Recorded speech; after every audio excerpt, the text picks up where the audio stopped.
So many people in this world are dealing with so much stress from so many different environments, from their jobs, their careers, from financial world that we're a part of today, the worldwide economic downturn, and then all the normal challenges that you face if you have a family and you're working hard and you're raising children. And so I wanted to do a show where you could take a couple that at first glance you'd know who the bad person was. And most of us tend to make those kinds of judgments. But as we got deeper, you begin to see that, again, no matter how thin you slice it, there's always two sides, and you see that good people can make bad decisions and really harm themselves and harm other people. But the good news is you can change those decisions and change your life in a heartbeat. People often will say, it took me 20 years to, change my life, or 10 years to change my life. But you change your life in a moment. The moment you get the truth clear in your mind, the moment you get clear about what's most important to you, and the moment you make a decision and act on it. And that's what the show is really about.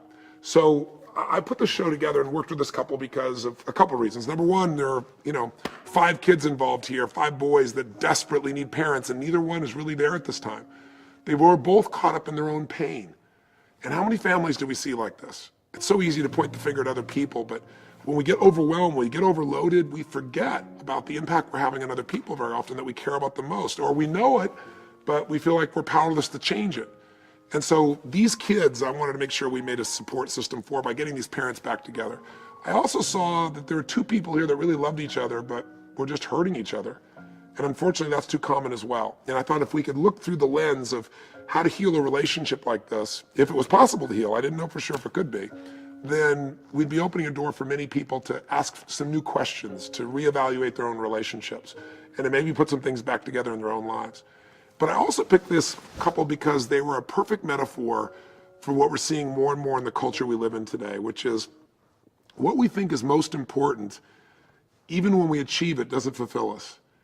There are many human needs, and one of the human needs that we all have is to feel significant, to feel unique, to feel special, to feel important. And it's a need we all have. Some people get that need by knowing more about baseball than anybody else. Some people get that sense of significance by trying to control everybody else. Some people get that need of significance met by working harder than other people, some by being more generous, some by wearing, special makeup or dressing in a unique way or having earrings every location you want to imagine or don't want to imagine. So there's lots of ways to feel unique and special, and it's a need. Everybody's got it. Some people do it through their religion. But when we make that need first, when we make our own sense of significance first above everything else, there's such a vicious price to be paid. And yet we don't know this as a culture today. In fact, if you go to a place like India and you ask people there, young people, high school students, what do you want to be when you grow up? The number one answer that you'll hear is a software engineer. Because in India, the number one thing to do is to become successful, to educate yourself. You work hard, you educate yourself, and then you work in an industry that's growing, and software obviously is growing, and you're paid well, and then you can help take care of your family and your friends, and that's the way in which your life has meaning. And that's not true for everyone universally, but it's the largest metaphor.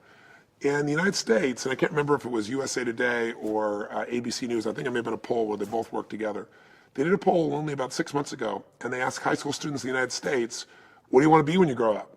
And what do you think they said? Famous. Now, famous just means I want to be significant, I want to be unique, I want to be special, I want to be important. But today, you can become famous by being infamous. Today you can be famous by, creating enough problems, by being stupid enough. Some of the role models that we have today, so most of the role models in the media at least, very often for young people are people that are constantly getting themselves in trouble and then getting acknowledged for it, being rewarded for it, being paid, $1 million for your story when you're going in from drug rehab before you even go in the case of somebody like Lindsay Lohan. So I'm not knocking those celebrities, those individuals. I'm just saying, as long as we think that if we become special enough in some way, that we're going to be happy, we'll always be disappointed. I know that because I've had the privilege now of working with, at this stage, 4 million people from 100 countries. And anyone who pursues significance first above love, above family, above contribution, above something outside yourself, is always disappointed because it's never enough. When you get to what you think is so significant, it's not enough. It's not enough acknowledgement, it's not enough money, or you get acknowledged but it doesn't feel good anymore because you feel like people want something from you. So why do I tell you all this and bring all this up in the behind the scenes of this story? Because Melissa Lawson had 5 boys. 5 boys I know she loved and felt deep, deep commitment to. And yet that commitment seemed to disappear as she entered a culture where people think of a woman who works at home as a housewife as being worthless. Other women give that impression.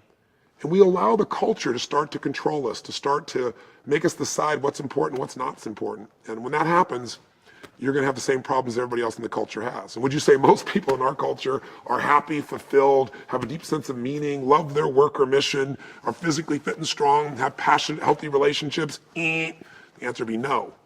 Not for the majority of people.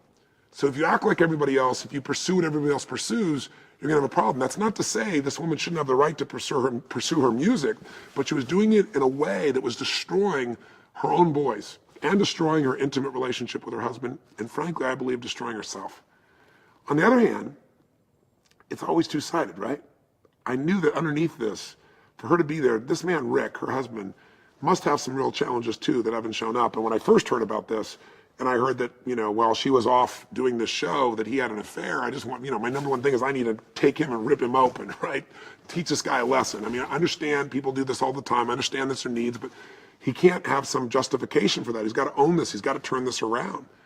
But as I dug in, and I've got the story behind the story, that really Melissa left the boys, he supported it, to go on the show, but then the show said, hey, you can't talk to your family for 3 months, and she agreed. Now, you and I both know that, you don't have to tell your kids whether you won or lost, but you got to talk to your kids. You can't talk to your kids for 3 months when they're, from 7 years old down to 2. And the fact that she did that and then talked to her husband said to me, wow, I got to deal with Rick and I got to deal with Melissa here. This is going to be a complex task, and hopefully one that the viewer back home can take a look at and find somebody in your family you can relate to. Rick clearly is a guy that's very weak. He was hoping Melissa would just take him for a ride and get him rich and happy. He certainly loves her, but he wanted her to do all the work. And he's piddling off doing things like being on Facebook. On the other hand, Melissa's leaving the kids just assuming they'll be fine with their father, who really doesn't have the skills to take care of them. And she's off pursuing her dream, and the kids are the ones suffering. So if you judge these people, you can't help them. That's the one thing I've learned over the years, is to help people, you got to get the story behind the story.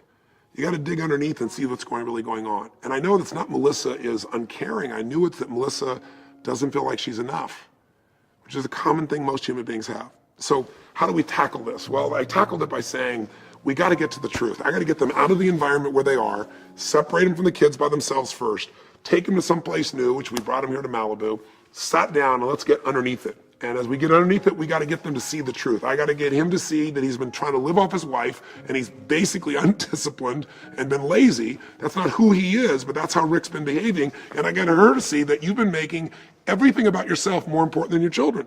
Is that audience really clapping? Is that the same as your children saying, Mommy, I love you? Or the need that your kids have for you? And if you watch the clips, in the show, it ends up being, 10 seconds. All you see me basically saying is, I want to slap you two, both of you.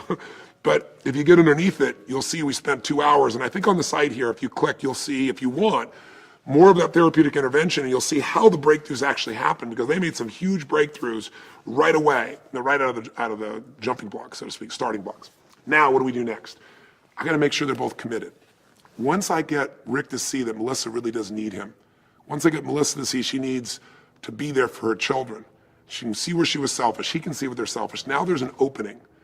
But that opening is going to close back up unless I get them to commit and do some things to change their life.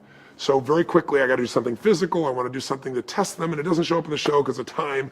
And so I wanted something that would make them face fear. So we were already working with Red Bull, and I asked them, what do you have that would just push people to the edge?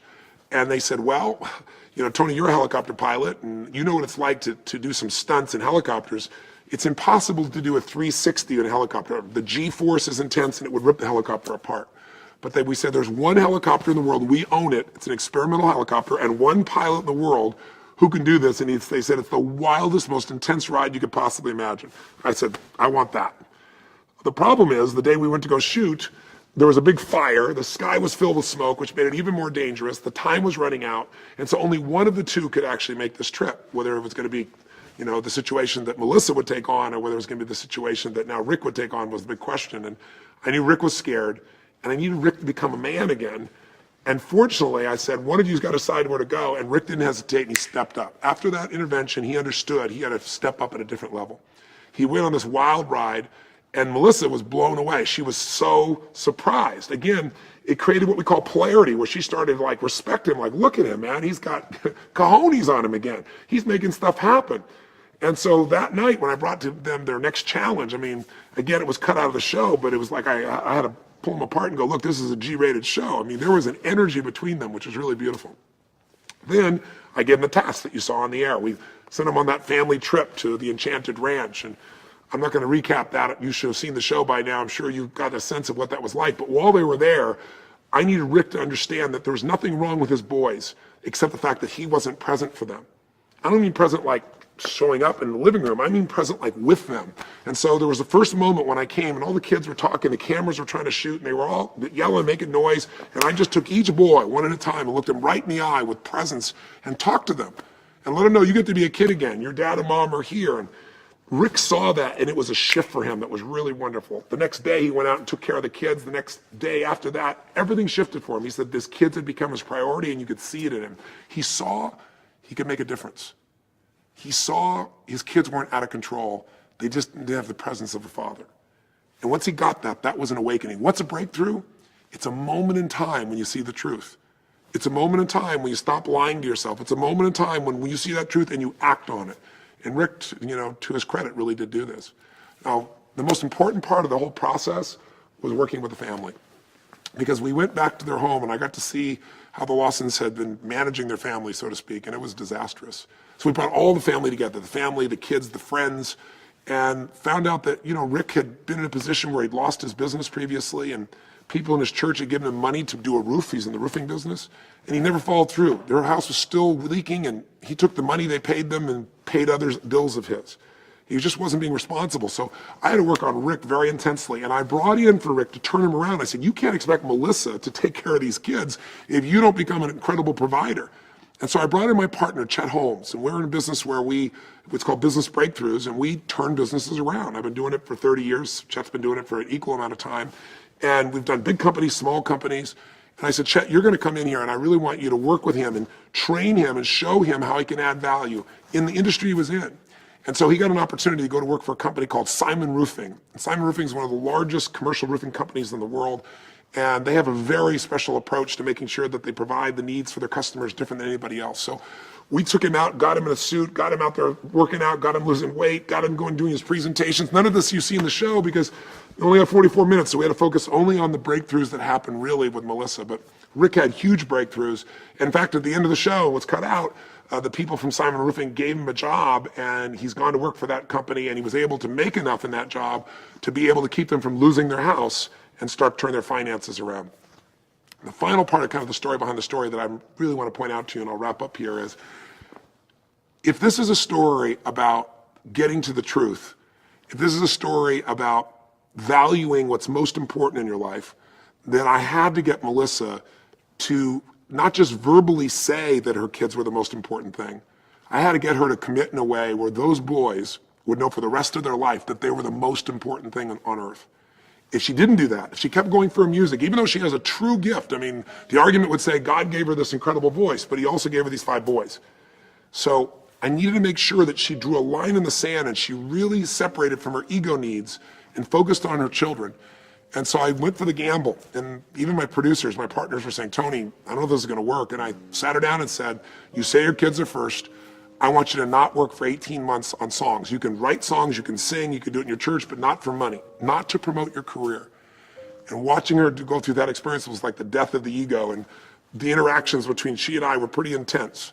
Meanwhile, I'm keeping all the family involved during this. And one of the things you won't see in the show, but you will see here, is that Melissa had a brother there, and her brother has been caught up in drugs for a very long time. And I can hear the cameraman in the background going, keep the camera off the brother. Just like, because what was happening was he was high as a kite, And when I looked into his eyes, I saw somebody clearly has used meth, and he was kind of shaking, and his whole belief was that his brain was fried. And so my poor crew, this is the story behind the story, really. My poor crew, NBC has been incredible with me. They would normally walk in and want to do a 20-minute segment because it's not going to show up on TV in much detail. Me, I want to change these people's lives. So my co-producer Tom Foreman, who created Extreme Home Makeover, I can hear him telling the guys, you won't be able to stop Tony. He's not going to go until he changes all their lives. He's not going to just get a clip out of this. And so after we've gone for about 3 hours with the whole family and everybody's transforming and Melissa's made shifts, everyone's making shifts, I look here and I see this young boy, this young man in the middle, and I can see he has no relationship with his parents where they don't, they just see him today as broken. And even his sister not seeing for who he is. And I thought, you know what, I got to help this young man. And unbeknownst to me, the camera guys are holding this on their shoulders, these big heavy cameras for hours and hours. People are booked to fly out on planes. I haven't finished the final task. If I don't give them the task and we don't film it, the whole thing falls apart, the whole shoot. We can't be here the next day to shoot. And time is ticking off. And meanwhile, I turned to this young man, I said, I know this will probably, my crew's gonna kill me, and this will never probably show up in a million years on television, but I gotta help you because I can. And I turn to him and I start to kind of pierce him with presence and understanding what's really going on. And if you're really interested, if you know anybody who's on drugs, if you know anybody that you think really can't change, or they're just not aware of what's really going on in their life, it's a clip worth looking at for a few minutes. I hope you'll check it out. Because within a few moments, I get him where this kid who's kind of shaking and thinking, his brain is fried, is totally clear. I get his father and mother to see him in a totally new way, and his sister as well. And you can see him coming back to life. And it would have been a wonderful piece to put in the show, but unfortunately, 44 minutes, and it takes you off on a whole nother story. But we have it here for you to take a look at the clip just to see what's possible. I hope you'll check it out. But in the end, Melissa, to her credit, the transformation that occurs is she's mad, she's angry, but she makes the shift. She really commits to being a mom. Meanwhile, I've got a plan. If she really commits, I'm not gonna hold her 18 months. I'm gonna give her a new opportunity, but she doesn't know that. I finally call and I give them this task to sing, to write a song together, which means these two who are very strong in their own right got to really come together, and they got to come up with a song that's a message for what they got out of this journey. And when they arrive in LA on 2 days' notice, they sing this amazing song, United We Stand. I was doing everything not to cry because it was the message I wanted to give them from the very beginning, that all the problems that we have in our lives, the problems with the kids, the problems economically, problems in a relationship, are because we've divided ourselves. Oftentimes we divided within ourselves what we should and shouldn't be like, but we certainly divide with our partners in life. And the song's words just expressed what everything was really about. It was really, really beautiful. And in the end, as if you saw the show, Melissa then discovered that now that she doesn't, need to commit this way, now that she knows what's most important is her kids and she's living that way, she's given opportunity to have a record contract. And I'm happy to tell you that here's what Melissa's doing today. The update is Rick has become a real man for his kids. Melissa will tell you straight. He's absolutely incredibly strong and present in his incredible experience. In fact, Melissa and Rick went back to the Enchanted Ranch, and they're there with the man who created that ranch there that you saw on the show. And he said, are these the same kids? And he's kind of like Wyatt Earp. If you saw the show, he's not in any form of exaggeration. The kids are so different because Rick's so different. And he's working hard. But meanwhile, Melissa, the change in her is just, I couldn't be more grateful. It's been a year. And here's a woman that, her kids are number one no matter what. She's finding a way to take care of 5 boys, figure out how to manage everything simultaneously, take care of the house, take care of this, have her career. And a telling sign was they had a July 4th concert for 30,000 people, and Melissa's gonna be one of the headliners. It's in Texas. And she's gonna go beyond that. Normally, for 2 or 3 days, she would just shut off and not talk to anybody, turn off from her kids. And this time, she was with her kids the whole time. They rented an RV. They had the RV right there besides the stage. So she was with her kids the whole time. She invited the kids on stage, and she was present with them while she put on this incredible concert. Another element I thought was really telling about how much she's changed was she had an opportunity with Sony Red to go on concert tour with them and potentially have them be her label.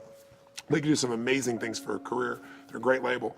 And the man said, look, I can't hear any complaints about you. I heard you complain about maybe going on the road, being apart from your kids and your family. He said, that's not gonna work here. And she said, you know what, the offering you're giving me is amazing, but my kids do come first.